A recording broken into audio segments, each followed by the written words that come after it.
너희는 여호와 우리 하나님을 높이고 그 성산에서 예배할지어다. 여호와 우리 하나님은 거룩하심이로다. 아멘. 예배 받으시기에 합당하시며 거룩하신 하나님, 주님께서 축복해 주신 귀한 날 주님 앞에 마음을 모아 예배하고자 모였습니다. 주님의 성산에서 예배하지 못하지만 우리가 예배하는 곳에 하나님께서 거룩한 얼굴을 보여주시니 그 은혜에 힘입어 예배합니다. 어느 곳에서 살아가든 어디에서 예배하든 주님과 대면하며 살아가고 있음을 늘 기억하게 하옵소서. 주님께 정성을 모아드리는 이 예배를 기쁘게 받아주실 것을 믿으며 예수님의 이름으로 기도드립니다. 아멘.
주님, 긴 겨울이 가고 봄이 오는 시간 앞에 서 있습니다. 지난 한 해 코로나19로 인해 겨울과도 같은 시간을 보냈습니다. 하오나 역사를 주관하시고 선하게 이끌어 주실 하나님을 의지하겠습니다. 이제 주님께로 돌이켜 새로운 삶을 살아가고자 하오니 주님, 우리를 도와 주옵소서. 이제는 나만을 위한 이기적인 삶에서 벗어나 이웃과 더불어 사는 삶을 살아가게 하옵소서. 우리의 구주가 되시는 주님, 오늘 주님 앞에 각 처소에서 마음을 모아 예배드립니다. 우리의 예배를 기쁘게 받아 주옵소서. 예수님의 이름으로 기도하옵나이다. 아멘.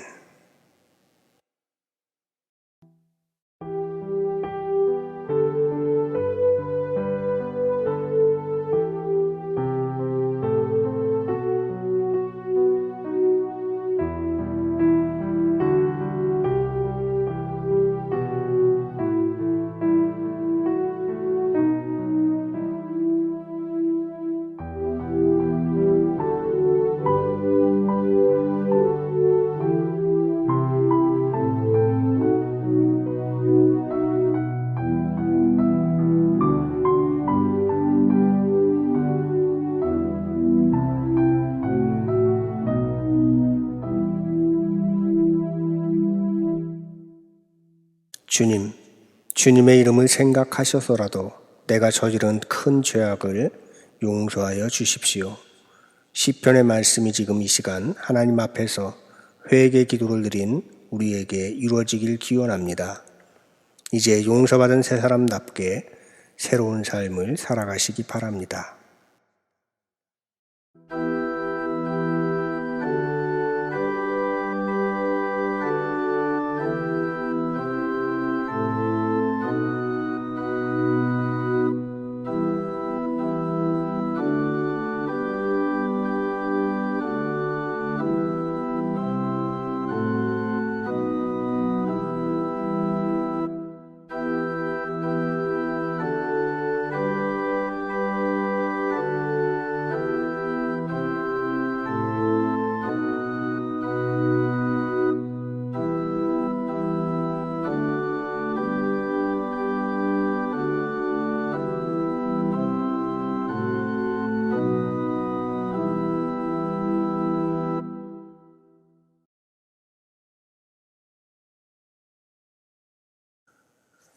거룩한 주의 날에 우리의 마음을 거룩하게 하시고 시간을 구별하여 주님을 생각하고 각 가정에서 예배를 드리게 하시니 감사합니다.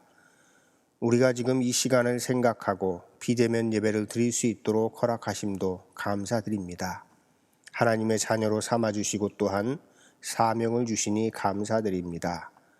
주님께서 믿음을 주신 것에는 분명히 목적과 계획이 있음을 잊지 않게 하옵소서. 예수 그리스도 안에서 새로운 피조물로 세워주셨으니 주님의 부르심에 합당한 생활을 할 수 있도록 새 마음과 새 영을 부어 주옵소서. 육신의 생각은 사망이요 영의 생각은 생명과 평안이라고 하신 말씀을 기억합니다. 저희가 늘 영적인 생활을 할 수 있도록 도와주시옵소서. 하나님 아버지, 우리는 하나님의 자녀로 살아가면서 온전히 하나님의 자녀다운 삶을 살지 못하였고 세상의 길로 행했던 적이 많았음을 고백합니다. 말씀을 깨달았다고 하면서도 그 말씀을 실천하여 살지 못한 우리의 허물을 불쌍히 여겨 주시옵소서. 우리의 머리로만 은혜가 있었지 우리의 손과 발에는 은혜가 없었음을 고백합니다. 우리가 온전히 주님의 말씀을 준행하지 못한 것에는 온전한 깨달음이 없었기 때문입니다. 이 시간 기도하오니 우리에게 깨닫는 영으로 함께하여 주시기를 기도합니다. 더욱 깊이 있는 하나님의 말씀을 깨닫게 하시고 우리의 결단과 실천이 견고하게 세워지도록 역사하여 주시옵소서. 하나님이 주신 참된 은혜는 말씀을 통해 하나님의 지식을 알아갈 때 생기는 은혜인 것을 믿습니다. 온전한 하나님의 지식이 우리 가운데 임할 때에 우리가 온전히 변화된 삶을 살 수 있게 됨을 믿사오니 우리에게 하나님의 지식을 더하여 주시옵소서. 자비로우신 하나님 아버지, 우리로 하여금 모든 어리석음과 아둔함과 미련함에서 우리를 구원하여 주시기를 소망합니다. 우리에게 지혜를 허락하여 주시옵소서. 솔로몬에게 주신 지혜를 우리 성도들에게도 주시어서 깨닫지 못하던 진리를 깨달아가게 하시며 지혜의 빛이 환하게 비추어서 우리가 가야 할 길이 보이게 하시고 우리의 모든 방황이 멈추게 하여 주시옵소서. 하나님 아버지, 우리의 자녀들에게도 지혜와 명철의 영을 주시기를 기도합니다. 저들이 살아가면서 자신감을 가지고 살아갈 수 있도록 주님께서 역사하여 주시옵소서. 지식의 세계에서 지식을 선도하는 우리의 자녀들이 되게 하여 주시옵소서. 하나님 아버지, 우리의 예배에 성령으로 함께하여 주셔서 말씀을 통하여 하나님의 지식과 지혜를 얻게 하시며 우리의 믿음이 지혜의 반석 위에 세워진 믿음이 되게 하여 주시옵소서. 하나님의 영과 지혜와 명철을 주시는 우리 주님 예수님의 이름으로 기도하옵나이다. 아멘. 오늘 주연절 네 번째 주일에 하나님께서 우리에게 주시는 말씀은 창세기 3장 1절에서 7절의 말씀입니다. 세번역 성경으로 봉독해 올리겠습니다. 뱀은 주 하나님이 만드신 모든 들짐승 가운데에서 가장 강교하였다. 뱀이 여자에게 물었다. 하나님이 정말로 너희에게 동산 안에 있는 모든 나무의 열매를 먹지 말라고 말씀하셨느냐? 여자가 뱀에게 대답하였다. 우리는 동산 안에 있는 나무의 열매를 먹을 수 있다. 그러나 하나님은 동산 한가운데 있는 나무의 열매는 먹지도 말고 만지지도 말라고 하셨다. 어기면 우리가 죽는다고 하셨다. 뱀이 여자에게 말하였다. 너희는 절대로 죽지 않는다. 하나님은 너희가 그 나무 열매를 먹으면 너희의 눈이 밝아지고 하나님처럼 되어서 선과 악을 알게 된다는 것을 아시고 그렇게 말씀하신 것이다. 여자가 그 나무의 열매를 보니 먹음직도 하고 보암직도 하였다. 그뿐만 아니라 사람을 슬기롭게 할 만큼 탐스럽기도 한 나무였다. 여자가 그 열매를 따서 먹고 함께 있는 남편에게도 주니 그도 그것을 먹었다. 그러자 두 사람의 눈이 밝아져서 자기들이 벗은 몸인 것을 알고 무화과 나뭇잎으로 치마를 엮어서 몸을 가렸다. 아멘. 이는 하나님의 말씀입니다. 아멘. 감사합니다.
사랑하는 한남교회 교회 여러분, 오늘은 주연절 네 번째 주일입니다. 하나님께서는 우리에게 주신 말씀은 창세기 3장 1절에서 7절의 말씀입니다. 오늘 이 말씀을 통해서 입춘의 사람이 되자 하는 제목으로 말씀을 나누고자 합니다. 코로나19와 함께한 시간이 어느덧 1년이 지났습니다. 작년 이맘때 코로나19로 인해서 기독교 역사상 처음으로 비대면 예배를 드리게 되었을 때 꽃피는 춘삼월이면 부활주일이 되기 전에는 다시 모여서 예배를 드릴 수 있을 것으로 생각했습니다. 그러나 비대면 예배가 이어졌고 대면 예배도 1부와 2부로 나눠서 드렸고 지금 우리는 다시 2개월 이상 비대면 예배를 드리고 있습니다. 그럼에도 저는 여전히 이런 상황들이 낯설고 어색합니다. 적막감이 감도는 예배당에서 비대면 예배를 위한 설교 영상을 녹화하고 또 목양실에서 홀로 함께 드리는 예배를 상상하면서 예식 순서에 따라 녹음을 하고 영상 편집하는 일들은 여전히 낯설고 어색합니다. 예배드리기 전에 먼저 오셔서 기도하시던 교우들의 모습도 그립고 또 예배를 드리기 위해서 언덕길을 오르시던 교우들의 모습도 그립습니다. 함께 부르던 찬양 소리도 또 성가대의 찬양 소리도 그립습니다. 하지만 지금은 비상한 시기이니 어쩔 수 없죠. 이제 사흘 뒤면 입춘입니다. 강원도에도 눈 속에 피어나는 꽃 복수추가 피었다고 하고 매화도 피었다는 소식이 들려옵니다. 꽃샘추위가 기승을 부리는 듯하지만 이제 겨울도 서서히 뒷모습을 보이고 있는 것입니다. 저는 개인적으로 한 해의 시작은 봄으로부터 시작된다고 생각합니다. 졸업과 입학, 새 학기가 시작되는 시기, 겨우내 움츠러들었던 몸도 기지개를 켜는 시기이기 때문입니다.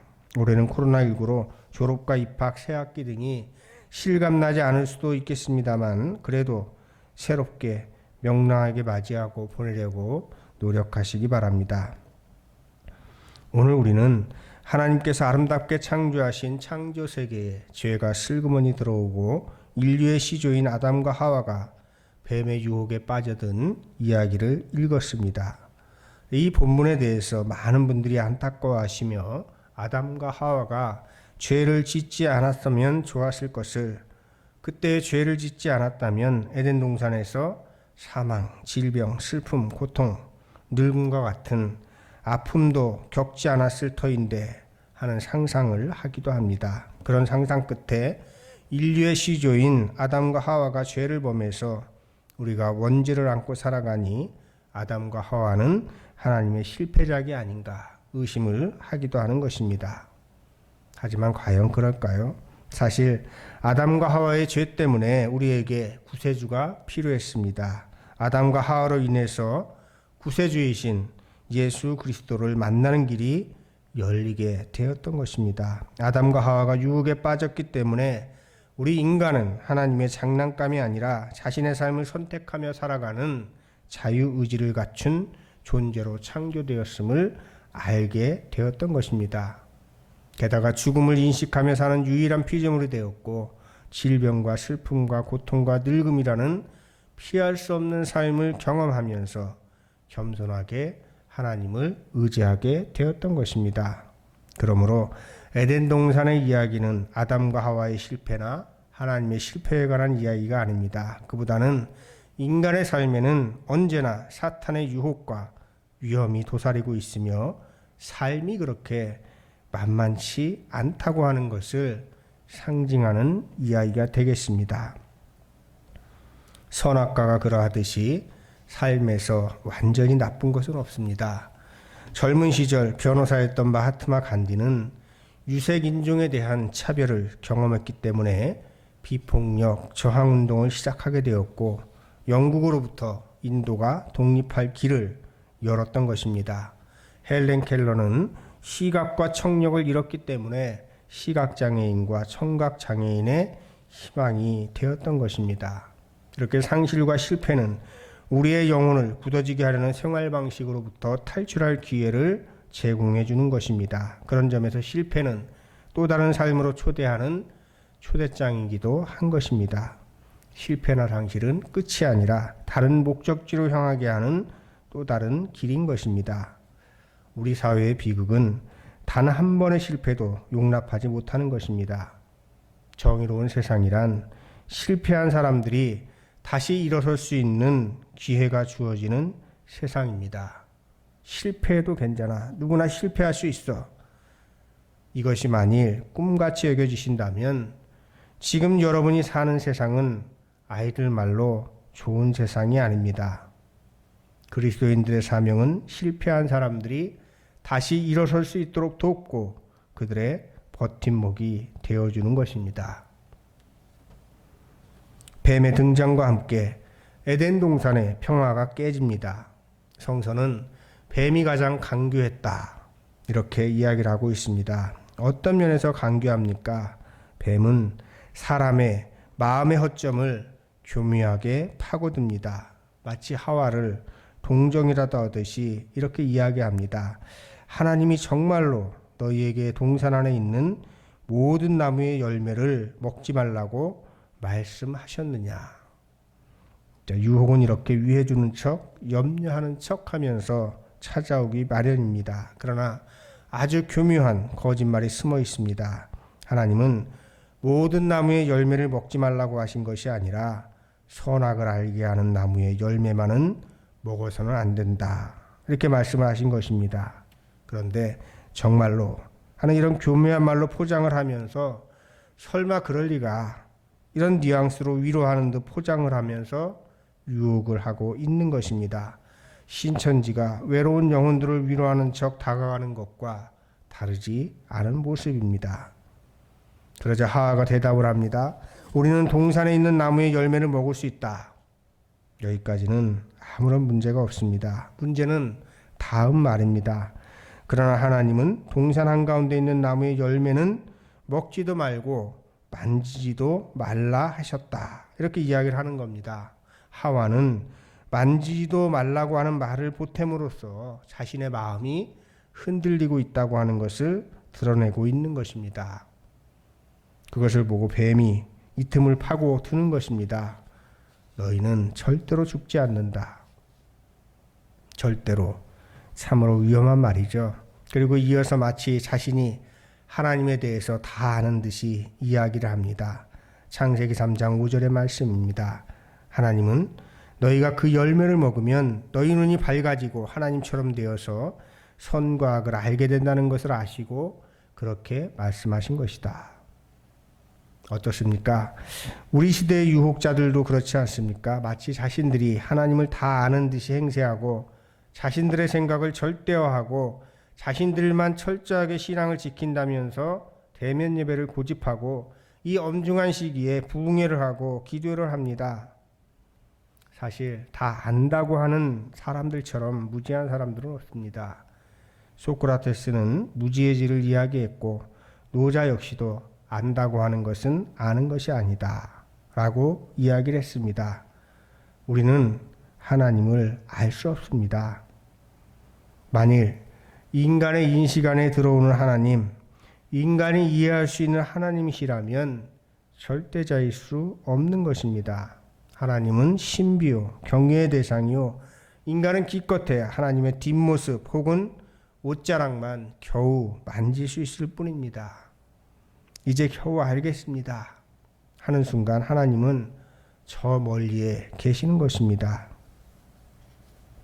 유혹은 슬그머니 다가옵니다. 사탄은 흉측한 모습으로 우리에게 다가오는 것이 아니라 위로하는 척, 동정하는 척, 마치 자신이 하나님에 대하여 다 아는 척 슬그머니 다가오는 것입니다.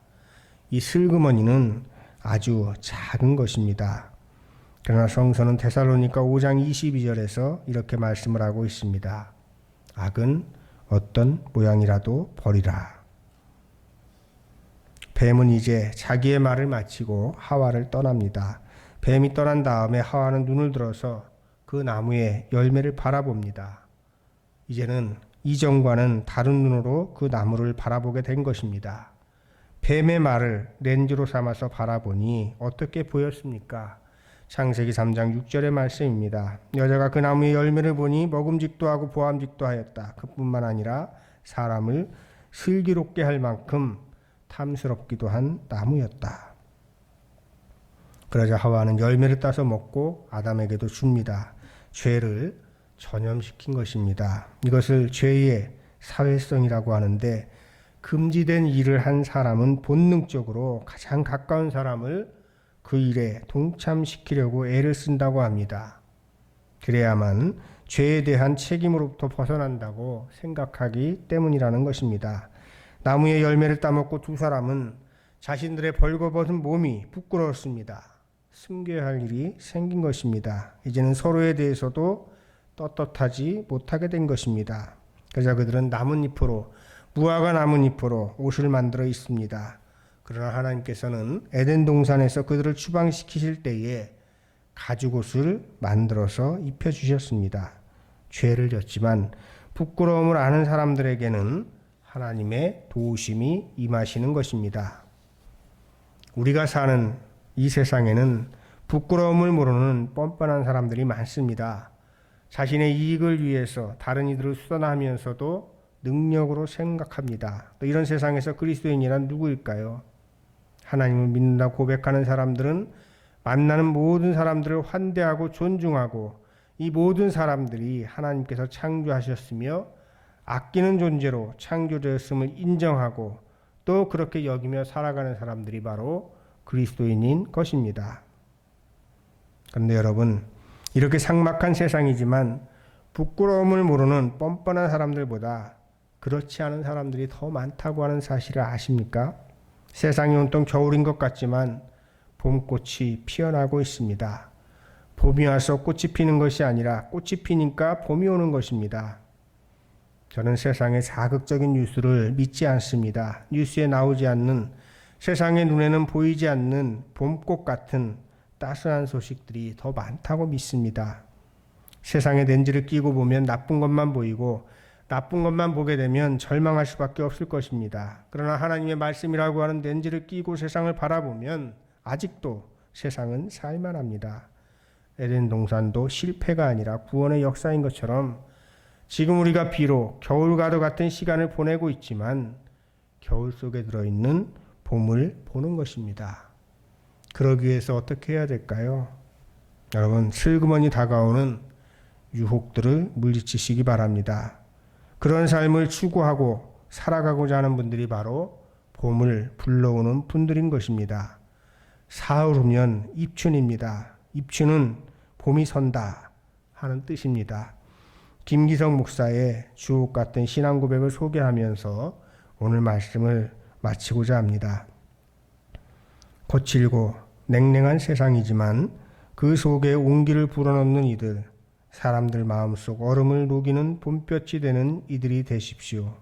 겨울 한복판에 우뚝 서 있는 봄처럼 우리는 입춘의 사람이 되라는 부름을 받았습니다. 아멘. 말씀을 기억하면서 함께 거듭기도 드리겠습니다. 주님, 세상이 겨울처럼 차갑습니다. 코로나19로 인해 지난 1년 우리는 혹독한 겨울을 견디며 살아왔습니다. 우리를 근본에서부터 돌아보게 하셨사오니 주님, 입춘의 사람들을 통해서 새 세상을 열어 주옵소서. 우리 한 사람 한 사람이 겨울 속에 들어있는 봄을 보게 하시고 거칠고 냉랭한 이 세상에 따스한 온기를 불어넣는 삶을 살아가게 하옵소서. 주님, 이제 봄이 옵니다. 우리의 역사에도 우리의 삶에도 봄을 간절히 기다립니다. 우리가 입춘의 사람이 되겠사오니 주님, 우리를 들어 사용하여 주옵소서. 예수님의 이름으로 기도하옵나이다. 아멘.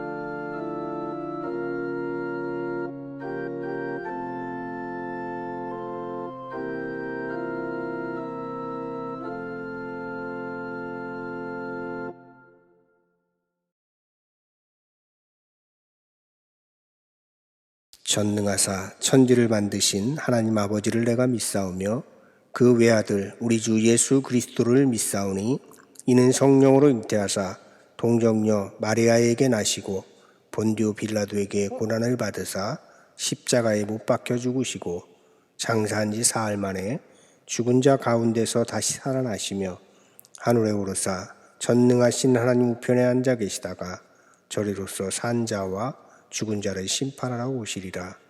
성령을 믿사오며 거룩한 공회와 성도가 서로 교통하는 것과 죄를 사해 주시는 것과 몸이 다시 사는 것과 영원히 사는 것을 믿사옵나이다.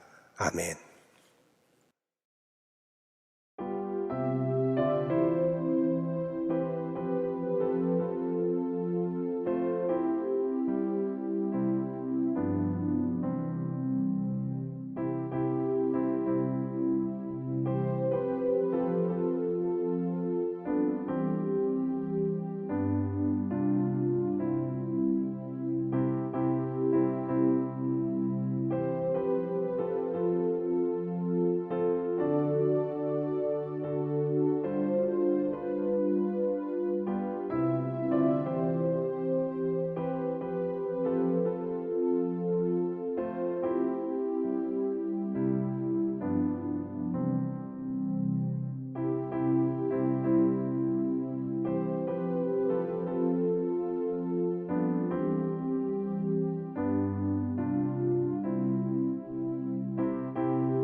만물을 창조하시고 이 시간도 모든 것을 섭리하시며 우리의 삶을 주관하시는 하나님, 우리의 가진 모든 것이 하나님께서 주신 은혜의 선물입니다.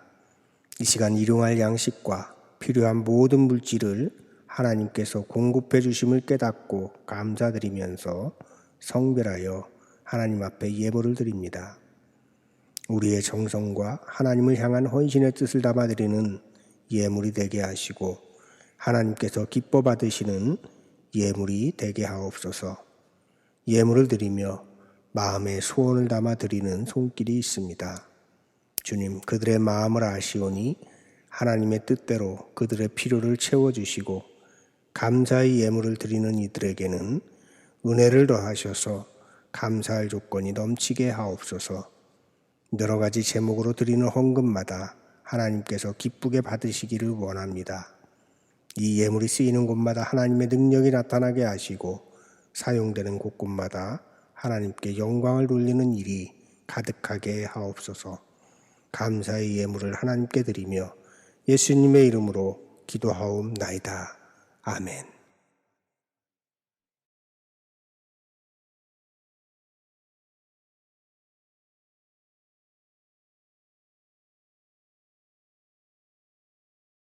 교우 여러분, 긴 겨울이 지나가고 봄이 오고 있습니다. 이 계절에 여러분들도 봄을 세우는 입춘의 사람으로 살아가시길 바랍니다. 작은 유혹이라고 허투루 여기지 말고 악한 것은 모양이라도 버리는 훈련을 통해 입춘의 사람으로 우뚝 서서 봄을 맞이하십시오. 아멘. 겨울이 지나고 봄이 오듯 이제 코로나가 물러가고 주님의 전에 모여 예배하는 날을 기다립니다. 우리의 삶의 작은 변화가 이 세상을 변화시키게 하시고 나의 작은 삶을 하나님 앞에 바로 세워감으로 봄을 세우는 입춘의 사람으로 살겠습니다. 도와주옵소서. 아멘.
이제는 겨울을 녹이는 따스한 햇살처럼 따스한 사랑으로 우리를 보듬어 주시는 예수 그리스도의 한량없는 은혜와 얼어붙은 이 땅에 봄을 피우시는 창조주 하나님 아버지의 크신 능력과 지금도 살아계셔서 우리의 삶을 이끌어 주시는 성령님의 감동과 마하심이 고개 숙여 예배하는 우리 모두를 늘 감싸주시고 우리의 가정과 교회와 우리가 발딛고 살아가는 나라를 항상 인도해 주시기를 간절히 축원하옵나이다.